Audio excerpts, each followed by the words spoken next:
Our next contestant, LeSean Carey.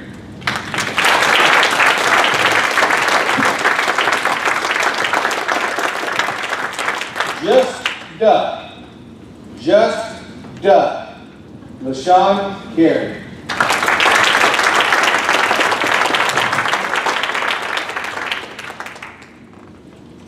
When I was 12 years old, I got punched square in the nose by a girl named Serenity.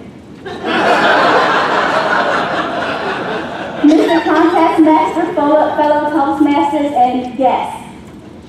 I had a flashback to this not-so-serene moment one day when I was at school. You see, I'm a high school English teacher, and I was standing there on hall duty when I saw a throng of students run to one end of the hallway, and I knew it had to be one thing, a fight. So I did the two things that they tell teachers to do when there's a fight.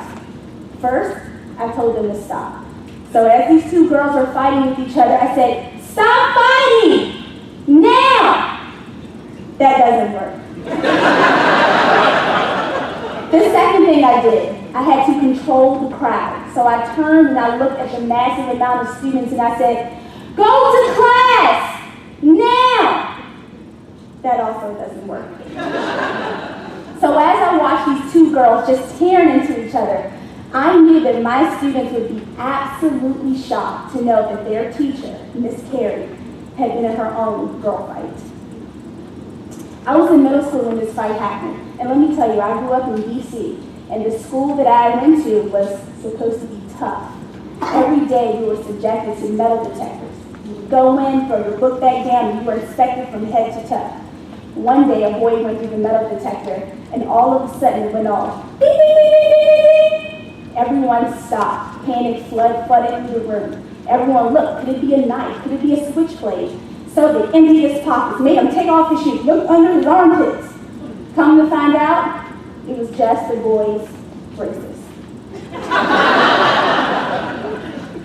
So in this middle school that I went to, everyone from the city could attend this school. And Serenity was from a neighborhood called Berry Farms.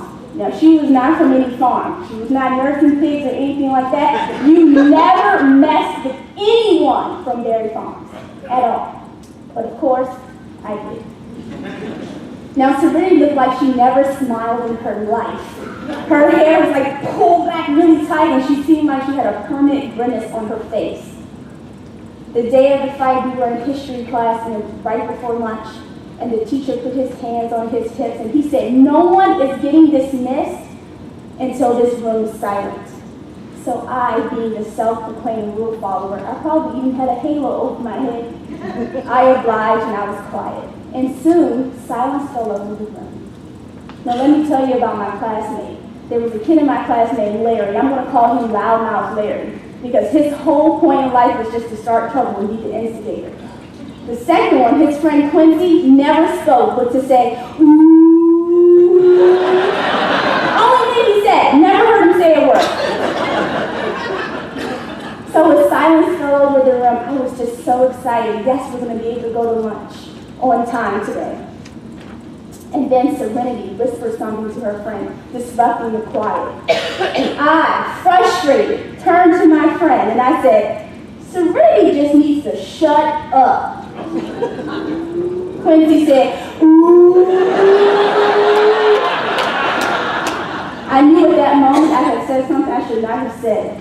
Loudmouth Larry said, "I bet you won't say that to Serenity's face." And I was thinking, "You're right, I'm not going to say anything." I was quivering on the inside. I didn't know what to do. And soon everyone started to murmur back and forth. And then Loudmouth Larry said, "LeSean, I bet you won't fight Serenity." And I'm just thinking, how did this go from A to Z in 5 seconds? I don't know how to fight anyone. But I knew I could not look like a punk, and I had to say something. As I glanced down the table, I could see Serenity with her teeth clenched, saying, "What did she say?" So Loudmouth Larry said, "LeSean, are you going to fight her? Are you going to fight Serenity?" So I said, "You know what? Whatever happens, happens." What do you think Quincy said? At this moment, I knew, oh my God, what have I gotten myself into? At this moment, the teacher was through. He dismissed the students. And I said to myself, you know, I'm going to make an escape. So I had my bowling book bag, yes, and I ran through the stairwell. And as soon as I put my foot on the step to make my escape, Serenity walked in and she said, "Hey!" And I turned around and I knew that I had to fight. I couldn't back down. At that moment, that stairwell became my boxing ring. And it was my opportunity to whoop Serenity's butt. So I got ready. And I got back into a corner, and she came up to me nose to nose, and she said, "What's all that junk you were talking in class?" And I said, "You heard me." And soon the fight ensued. Bam! She punched me in my nose. I punched her this way, I punched her that way. I gave her an uppercut, and as she was going to recover, I went and I punched Loudmouth Larry, and I took my freeway and I kicked Quincy. Now let me pause, guys. That was in my mind. That didn't really happen. No, it did not. I stood there waiting for Serenity. She walked up to me, nose to nose. In reality, she said to me, "What's all that junk you said in class?" And me quivering, I said, "Your breath stinks." And then, pow! I saw little Tweety birds going around my head. Now, I share that story with you because I know that my students would be shocked to know that I was ever in a girl fight. But I want to share with you the 5 things that I learned. 1, I have learned that getting punched in the nose really, really hurts. My nose was swollen for a week after that. Number 2, I have learned that peer pressure is real. Number 3, I have learned that sometimes it is best just to keep your mouth shut. Number 4, I have learned that your reputation can precede you before you hit the door, and Serenity sure did. And lastly, I have learned that if conflict ever comes your way, or even a fist, I suggest you do one thing: just duck. He's a conflict.